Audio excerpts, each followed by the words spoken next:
So a very warm welcome to this beautiful interview series of experts. And today I'm especially delighted because it's the first of the series to welcome Dr. Sharmila Anand, who is a very successful entrepreneur. She is a wonderful mom and she is an exceptional woman. So without further ado, I really would like to welcome Dr. Sharmila. Very welcome.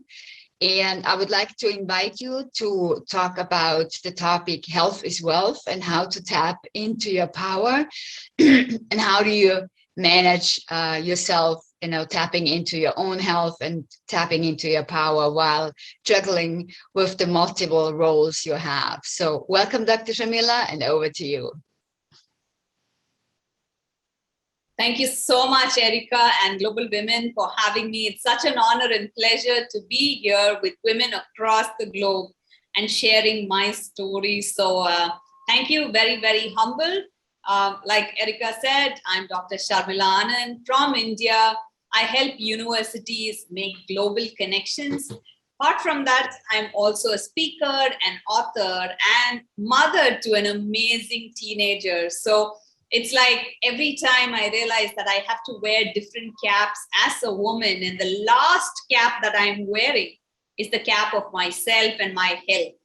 So I'm actually guilty of not taking care of myself because as a nice girl, as a nice daughter, as a nice mother, as a nice entrepreneur, I've just been conditioned to put everyone else in front of me.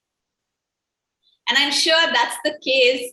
I mean, what I'm seeing from women is that's the same story, that you put everyone else in front of you and you just keep going and keep going. And then suddenly one day, what happened was COVID hit. And for 1 year, I was very safe inside, taking care of work and everything. And suddenly one day I was diagnosed, or my daughter was diagnosed with COVID. And it was like life pretty much came to a standstill there for me. I'm like, wow, I didn't factor not feeling well into the whole lot of things that I did. So somehow we worked on, and it really got her back to normal, and her tests became normal. And that's when I realized that I had COVID as well. So, and my mom had COVID. So we had to get her admitted, and I was pretty okay. So I was getting home quarantined and treated. But for 2 months, everything came to a standstill for me. Everything, pretty much. So I was consulting for universities. I was taking care of healthcare startups. Apart from that, my daughter is an entrepreneur as well. So I was helping her.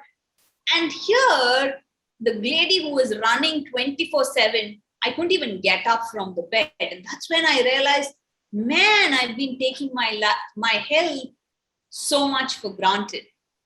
So I had to take the medicines, and long story short, it took me almost 2 months to even recover out of the whole process and come out and, start to work.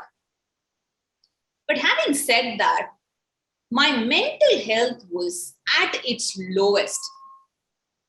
It was like I had pretty much given up on life, and I'm like, I don't have energy to work. I don't have energy to do stuff. How am I going to, earn money? How am I going to take care of the family? So there's so much going on inside my head that I pretty much broke down one day. And so let me ask you in here, since we are medical colleagues, and I think this is a very important point you are making. It is about not only physically being not well, but also then the whole impact on anything else. And I would want you to tell us, was COVID like one of those major events, or were there already some other events, or it's just, usually like the immune system is kind of stretched because of the workload and other things. So I was wondering, when you realized your family being sick, you yourself being sick, how did that actually change your pattern of working and also to regain your strength again? Because you're a very strong person. So if you say this has impacted you, that means really a lot. Over to you. I had goals for my business, my relationships, and finances, and all of that. But health was not really a priority for me at that point. But after COVID, I had to consciously bring health up on my top priority, because when health was not there, I realized I couldn't focus on anything else. So I actually had to bring my mental health, my emotional health, and my physical health into my goals, so that I consciously started working on it and pretty much had to pull myself back up physically, emotionally, and mentally. It was quite the journey. And I had this, I had to reach out and ask for help. Pretty much that's what happened in the whole process. I had to take help from my daughter and my coaches and the community around of peers who, every time I felt like giving up, you included, Dr. Erika, you were all there to make sure that I never gave up. So it was very important to have that supporting environment to help me come out of that stress. And what was really interesting was when I came out of COVID and I just thought that things were back to normal, there was a life happened, and there was a very stressful event that happened in the family. And that actually caused my blood pressure to rise. And I was completely, it was like, what's happening to me? My health is going for a toss. I realized that I was under so much of stress that my blood pressure was up. And then I go to the doctor, and the doctor tells me, you need to start taking lifelong medicines. That was like a huge wake-up call for me. I'm like, I am not taking medicine. As an MD pharmacologist, I know the effects of the drugs on your body and how it will kind of pull me in and make me dependent. So I said no, and I was putting my life back in order. So I started eating right. I started exercising. I did yoga and then meditation, and on a complete rehaul. And you won't believe it, in exactly 1 week's time, without any medication, I was able to get my BP back to normal. And I'm feeling a lot more healthy and alive is the word. Excellent. Now, let me get back to you when you were saying you actually had to reach out for help, because I think this is usually something which takes quite some time, and some people never reach out for help. What would be the key messages from your experience to other women and other people who might be watching this video sometime later on? So the point here is, as women, while we are there helping everyone else, it's important that we need to accept that we need help at certain times as well. And reaching out to friends and family actually gives them an opportunity to be there for us. Because when my daughter was taking care of me when I was not well during COVID,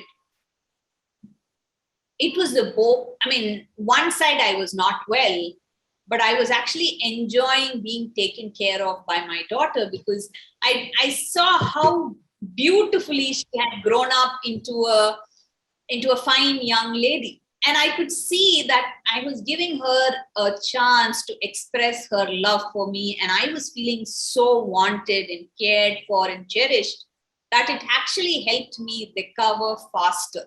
Excellent. So that was a very, very beautiful moment. And at the same time, I'm just blessed to have mentors across the world, is what I'd say. That relationship between the mentor and the mentee is so beautiful that my mentor reached out to me and said, I think it's enough of you sitting on your rear end, now get up and move. But I needed that whack there to get me off my, oh, poor me, so sad and all of that, to get up and running mode. it's been a journey, frankly. I can imagine. Now, how do you actually maintain the routine? Because it's one thing to kind of have this awakening and then you do it for some time, but really making it a daily practice probably is the challenge. What's your advice on that? Okay. Here too, I don't know, sometimes like even you ask me, everyone asks me, who's the mother here, you or your daughter? I saw that fear in my daughter's eyes, and I could see when I was not well, how it had hurt her. And that was the day I realized that what I'm doing is not right. You know, not taking care of me was hurting my daughter more than what I realized. So from then on, since it was not just me, and I felt that sense of the mother coming back again. I mean, becoming the mother has been the best thing that happened to me in my life. So when I saw that, I decided I'm not going to put this girl through this sort of pain again. So getting up in the morning or doing that exercise or having fruits and making it more plant-based no longer seemed a challenge. It was like, that was the right thing to do. If I had to take care of myself and give me the self-love, that's when I'd be able to be the mom that I want to be, or the consultant or the coach or the speaker or whatever it is. If I'm not able to love myself enough, then there's no love left to give to anyone else. So that's how the whole thing happened. It's not all that difficult. Frankly, I'm beginning to enjoy that lighter person. I've lost weight and my skin has become a little bit better. So works is what I'd say, Dr. Erika. Yeah, you glow from inside out, and that's the beauty. And I think one needs to decide whether, one is worth it. It's really about the self-love, the self-care you're talking about. And particularly women, we have this kind of image in society which we are supposed to be following. We just had a talk about that one before. So what is your impression on that? And what would be like your takeaway, the key messages we can pass on to other ladies at all generations? Somewhere I think we all come with this predetermined job description or the community's expectations from you as a girl. This is how you need to look. This is how you need to behave. This is how you need to take care of yourself, take care of your family and all of that. And somewhere, since the time I was a young girl, I decided not to fit into the box and decided to stand out. So if you see in my picture, I used to have this really short haircut. That was me rebelling, saying, my hair, my body, I decide what I want to do. And it was also my way of keeping people away from me. As a single mom, my focus was on my business and taking care of my daughter. And somewhere in my mind, I wanted to put up that, I'm strong, don't even come next to me front, so that I keep away people and maintain that masculine energy so that, I scare people off. But then as time passed by, through personal development and learning and all of that, and of course the constant mentoring from my daughter, I had to accept the femininity inside me. So this is a choice. Wanting to look good, wanting to be nice and feminine is a choice that each one needs to make. And it's not something that from outside it needs to be forced on. So I don't subscribe to that, but today I feel like dressing up and I want to dress up. And tomorrow, if I want to be in my pajamas, then I'm free to do that. So I think it's each one's choice, and they need to start owning yourself is what I'd say. And I love that. Yeah. I love that, owning yourself, because it gives you the responsibility, but also the opportunity to really say what you want and go for it, isn't it? True. Yeah. So what other topics, particularly when it comes to business, because you're such a successful entrepreneur and you really help universities to go global, which is a big task. Now it is even more so needed. what are the key messages from your end in terms of how to balance the workload, because you are very busy, and it's easy to kind of be really busy and then lose this self-established routine again. So how do you manage that? I want to share a small story from my life. Is that okay? Absolutely, please. Okay. So I was married when I was in med school itself. And by the time I finished med school, I was pregnant. And so I had to discontinue education and sit down at home and take care of my daughter for almost 2 years. By the time I kind of drove myself and everyone around me crazy because I just couldn't do it. I was a good student in college and I really wanted to study and continue my education. So I just applied to one of the leading colleges in India and I got my MPhil in hospital administration. And then, as the academic bug had caught up on me, I applied to the US to get my MBA in healthcare, and I got selected at the University of Colorado, Denver, which meant I had to leave my 3-year-old daughter behind and go to the US. And it broke hell loose at home, and everyone was like, you're a mother, you can't go, you need to take care of family and all of that. And only my 3-year-old told me then, you go, mama, I will take care of myself. Ah. So I went there. The only thing that I did in the US while apart from studying was to stay connected with my daughter. And the reason I'm sharing this story is I graduated as the outstanding student in that university. I mean, when I left my daughter here, I really wanted to go there and pretty much prove myself. But when I did that, my daughter was watching me graduate from India via through the web. And when I came down, she told me, Mama, I want to be like you one day. That was a huge moment for me. Mm-hmm. Huge moment where I realized that children don't necessarily obey you, but they follow your steps. Exactly. And that's how we started working on our relationship and everything. So every time I get to a point where I don't feel like staying in the routine or become busy or whatever, that thought comes back to me saying, Mama, I want to be like you one day. And would I want my daughter to be doing what I'm doing, not taking care of myself, not eating right, and stuff like that? The clear answer is no. So if I expect something from my daughter, it's very important that I follow that and show the way. So that's how I've been able to self-regulate myself and go forward. Mm-hmm. And if that helps. Absolutely. No, this is wonderful. It's a beautiful story because it really shows how children actually absorb anything, including what you preach you got to do. Otherwise, it's being taken a little bit different. So absolutely agree with you.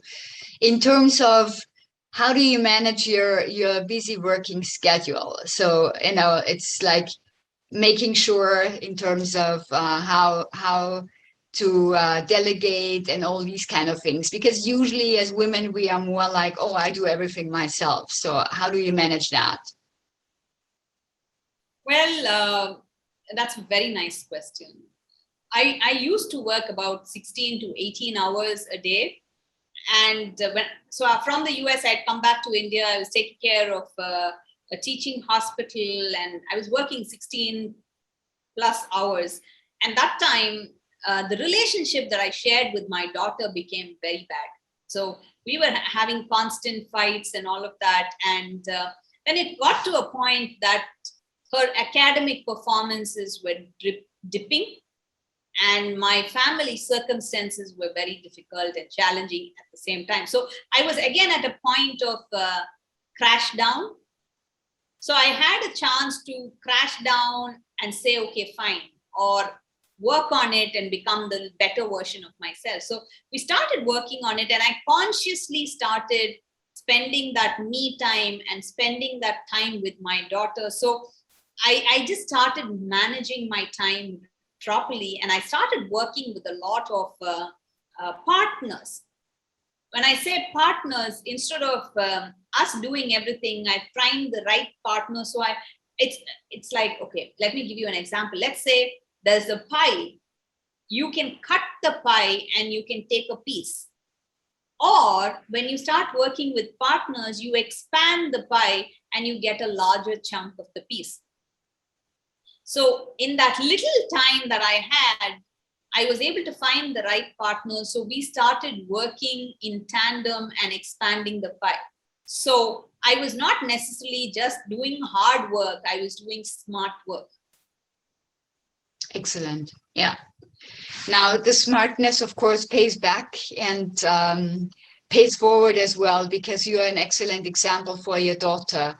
What are other areas in life which are really important to you, where you say it's all interconnected? My profession is definitely helping a lot. I mean, working in the global healthcare field, trying to bring more people into healthcare, getting universities connected. So there's a lot of knowledge exchange happening. But at the core of it, if you really see, I'm very passionate about developing young leaders for our world. And that's why, and it started off at home. When all of this happened, I had to make sure that my young leader at home was being developed as well. So the more and more time we were spending together and learning together, unlearning a lot of stuff, we finally ended up writing the book called I Misunderstood, where parents and teens can start working on their relationship really well. And I see for every child to become the best version of themselves, they need two people in their life. One is the parent and second is the teacher. So through parenting, we work with the parents and help them understand their children and help them become leaders. At the same time, I work with colleges and the teachers and help them make their students into global citizens. So these two areas essentially has pretty much become my life's mission, Dr. Erika, to help children become the best versions of themselves. Because before we know it, these young children are going to be the future leaders of our country, and it's very important that we empower them. Exactly. Yeah, no, absolutely agree. And you said it really beautifully, in the sense of it's not just listening, but really encouraging them to think for themselves and to identify ways which we haven't been able to think yet. Excellent. This is great. Then you look forward in the context of education. And to me, it's really incredibly valuable how you promote education, how you make sure that everybody has access to education, and how you also are very keen to ensure that the quality of education is given and, excellency is strived for. Where do you see education go in the future, starting from now? I think it's going to be classroom without borders or boundaries, Dr. Erika. And education can never stop with college or getting a degree. To me, education is something that's continuing and lifelong. And it's not just about learning. It's also about sharing and giving and making the world a better place. Like right now, I'm working with Africa and India and connecting them. So both countries are able to exchange the knowledge and find, bring in global solutions for local problems. It's a very beautiful place. And also what I see is gone are the days of competition, where you say who's better, who's this, who's that. I mean, you be whoever you want to be. But when you collaborate, you're going to make the world a better place. You're going to bring in so much. And that's the beauty of education. It's apart from age, it's apart from caste, creed, religion. I mean, there's just no stopping to education. There's no stopping to healthcare. And when we learn to collaborate, it's just so many people get impacted by that. It's just a beautiful, I mean, I can keep going on and probably seeing the craziness that I'm feeling right now. But it's just so beautiful, the possibilities that we can create for someone who we would never see in our life. I mean, I don't ever think I'm going to see a child sitting in Africa getting the best of healthcare and the best of education given to them by some child sitting somewhere in India giving them that healthcare, or Austria giving them that healthcare. So there's so much that can happen.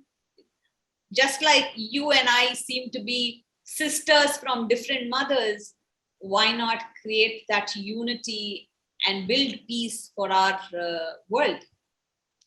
Fully agree. I think this is the future. You also mentioned a very important component in terms of personal development. Are there particular skills you think are really needed for the future? And what's the best approach to actually acquire those skills and treaties?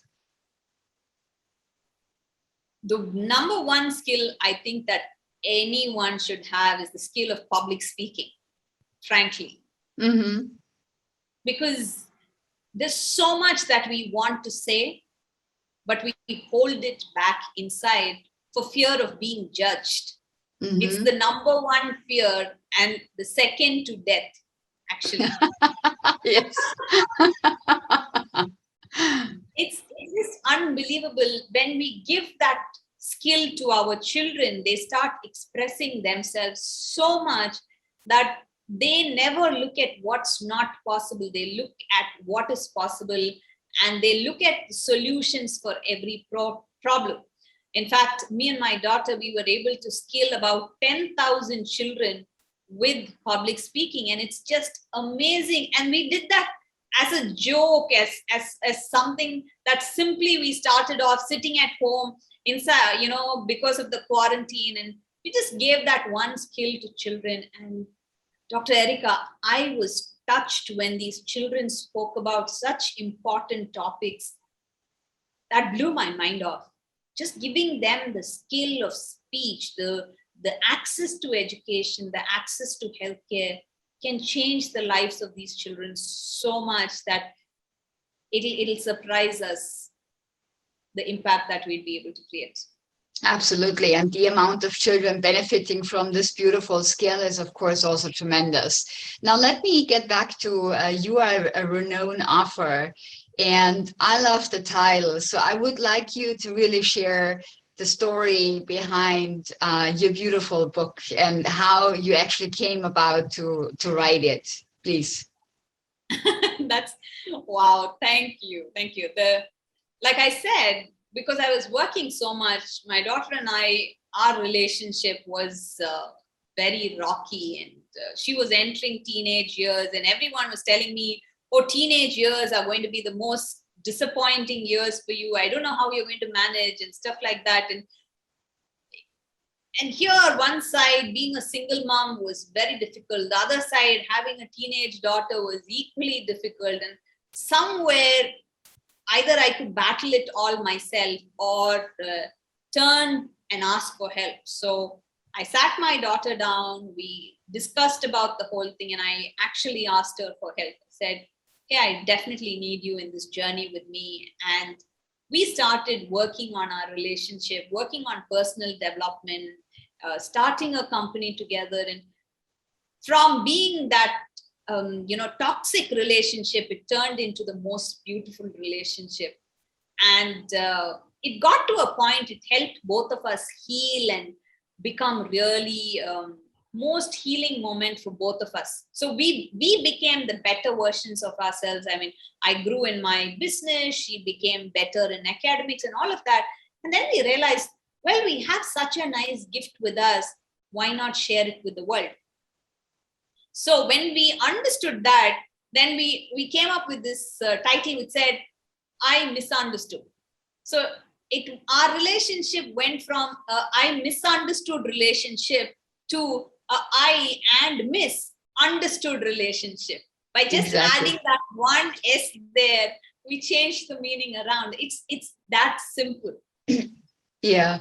Well, it is simple once you know, but until you get there, I think it's quite a journey.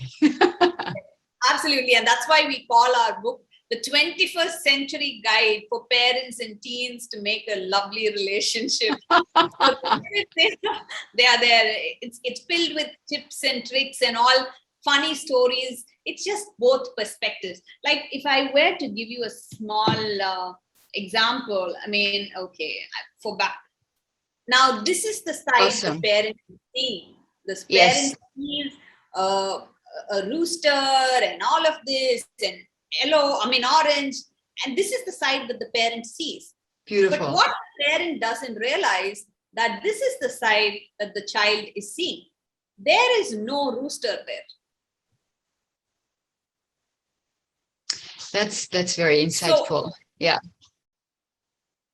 unless as a parent we take the humble route to go and see what is it that they are seeing, and we have the humility to show them that this is the side that I am seeing, there is no way each one is going to understand one another.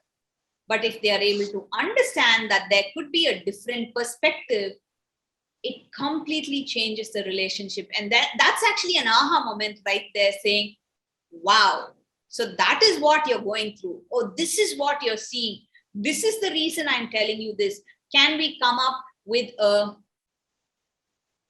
side where both of us are able to see each other's point of view and come to a solution? It's all about communication. Now this, and you just mentioned the point, it's all about communication. So how do you actually really encourage people not just to be ready to respond, whatever they hear to, but really listen in an active way and say, okay, I see now, and summarize, what has been understood. How did you practice with your daughter? Hot conversations, it's honest and open talk. When you're able to be honest, be present, and talk to them about what is it that you're going through, or what is it that you're expecting from them, and have it as a discussion, not as an instruction. As parents, we believe we are right always and they are wrong always, and the children shut down from us. But if you can get on the same plane, have a conversation with one another. This is why I'm saying this, and this is the reason behind it, or this is what is happening my end, and this is why I want this. When you have this discussion on the table, you'd be surprised sometimes how intellectual or what innocence there is there inside the child to ask you for something. And when you say no, how it hurts the child. That's a burden that they carry lifelong. But if they understand the why behind your no, makes the journey that much more simple. So I'm not saying it's going to be easy. It's definitely a roller coaster ride, but you can enjoy the ride together. It doesn't have to be scary. Now, in this sense, what I understand from you, it's not just about communication, but really taking the time to sit together and to be able to listen to each other and have discussions and conversations, as you say. What other skill is critically important in your opinion? Somewhere as parents, we have this one syndrome called the perfectionist syndrome. I like that. Yeah, go ahead. So as parents, we want everything right, everything perfect. We want this, and it's like we can just pretty much wear the glass and look at what is not right in the child and point it out. But then if you really go and ask your parents that, they'd have some 100 things against you. Yes. So my mentor, Mr. Blair Singer, once, I was that hyper mom. I'll tell you, it's not like I'm just bringing it out of nowhere. It was like I was that person. I'm guilty of that. I wanted everything perfect. And I just went there and at this one of these personal development programs with my mentor, Mr. Blair. I was like, I'm just not a perfect mom. There's so many things that's not going right. And I was hysteric there and crying and all of that. And then Blair looks at me and says, just get one point clear. You're never going to be a perfect mom. And your daughter is never going to be perfect. That was like second. And that's the perfection of your relationship. When you accept her as what she is and you accept you as who you are, you can start working out the differences and become a better version of yourself. So if that was I think I've just had aha moments all my life. That's what is happening. But the point here is when we let go of that perfectionist syndrome and accept children and start looking at all that is good in them, you'd be surprised how much more you would start enjoying your child. It's like, can we be grateful for the child that we have? Because there's so many people in the world who don't have the gift of having a child, being a parent.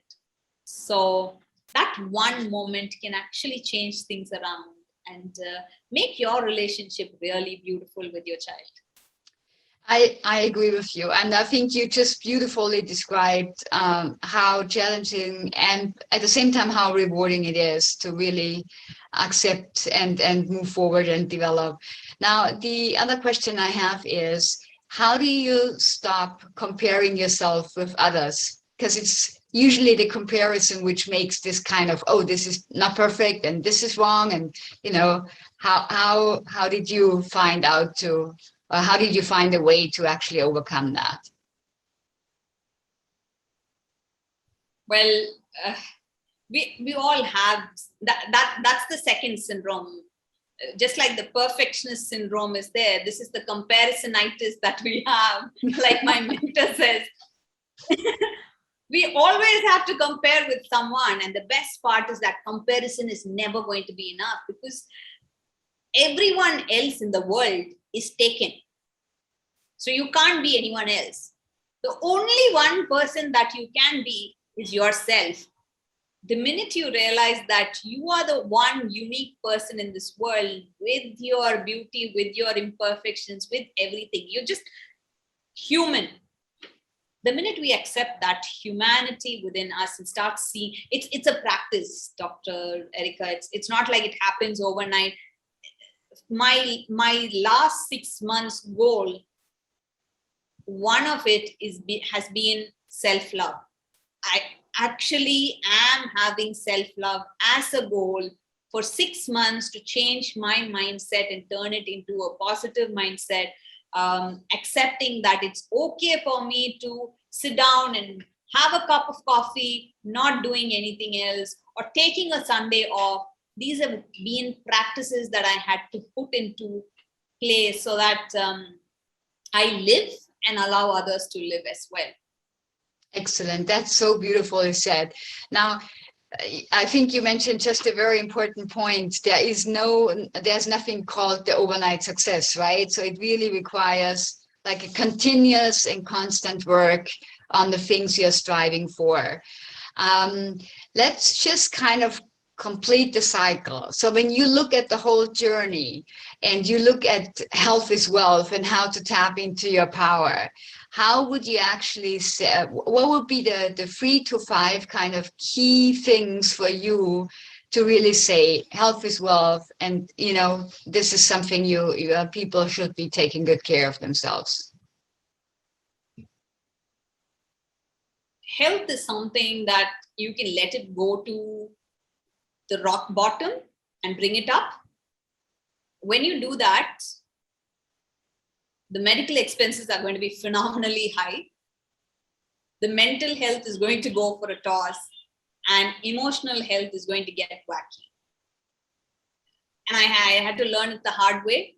But all that you really need to do is just make some small tweaks in your day-to-day routine, like taking 5 minutes to just meditate, 5 minutes to write a gratitude, or 5 minutes to have the right kind of food, 5 minutes to just drink water, 5 minutes to breathe, 5 minutes to just go out in the nature. I mean, if you can't take about 30 minutes for yourself, even a car needs that service to keep running, fuel to keep going. As a human, you need that as well, is what I would say. And in half an hour's time, if you can actually add years of positive mental health, positive physical health, and positive emotional health, the world needs you. And you're the only one who can take care of your health. It's your responsibility, because putting it on parents or putting it on children is not fair to them. It was not fair. I mean, I felt absolutely terrible when I saw the tears in my daughter's eyes when I was not well. So I don't think that's right to them. And it's not right to you also. I think you deserve a better life. So taking care of your health is definitely a responsibility. And when you're there for everyone else for 23.5 hours, you can be there for yourself for that 0.5 hours and take care of yourself. Yes, that's the minimum 0.5 hours. And once you start enjoying your company, no one can take that away from me. I mean, today, it started off with 5 minutes for me, Dr. Erika. Now it's like I have to have minimum 1 hour or 2 hours for myself. Everyone else can wait. Excellent. And in terms of the mentorship you were mentioning, how do you advise people to go about this? You know what? Like I said, like my mentor said, enough of sitting on your rear end, now get up and walk. If each one of you have at least one person who can call it out on your face and tell you you are more than what you are pretending to be, then I think that's one hand you definitely need to hold on and never let go. Because even the best players, you take any Olympic player, and for the country that I come from, we have Sachin Tendulkar, who goes on and scores hundreds in cricket, but he still has a coach who makes sure that he is at his perfect form. So we all, I mean, sometimes having that one person who you're accountable to, and it's not just that one person. When you go there, you also get into a mastermind where you have other people who are pretty much similar to you, going through the same challenges, and that makes you grounded and makes you realize that you're not the only one who's going through challenges. Now it's okay. And I remember one of my mentors used to say, "Suck it up, princess, and move." It's time we move from the "oh me, poor little low victim" mode to I'm meant to change the world. I can't afford to sit down and feel sorry for myself. So you need someone who can tell you that, someone who you can trust, and having that one person has definitely been the greatest blessing in my life, Dr. Erika. Beautiful. So I really enjoy the conversation we had. Is there like one last sentence or one last phrase you would like to share with us before we close the session? Absolutely. So thank you so much for having me. It's been an awesome pleasure. And as always, I enjoy our conversations. It just feels like we're all on the same boat. We all go through similar challenges. It just intensity varies, but it's your journey and you're here in this world with a purpose. So taking care of yourself is very, very important. Loving yourself is very, very important. And if no one else told you that already, let me tell you, I love you so much, and it's time you start loving yourself because the world needs you. Thank you. Thank you. You're awesome. You are really awesome. Thank you so much, Dr. Sharmila. I really appreciate your presence. I appreciate your advice, also sharing from, a very humble and sharing just the way it is. It's a roller coaster sometimes, but it's worth the ride. And with that, I thank you very much. I close the session. My name is Dr. Erika Wichro. This is an interview series of experts on the topic of tap into your power, and the overall theme is health is wealth. And with that, I thank you very much.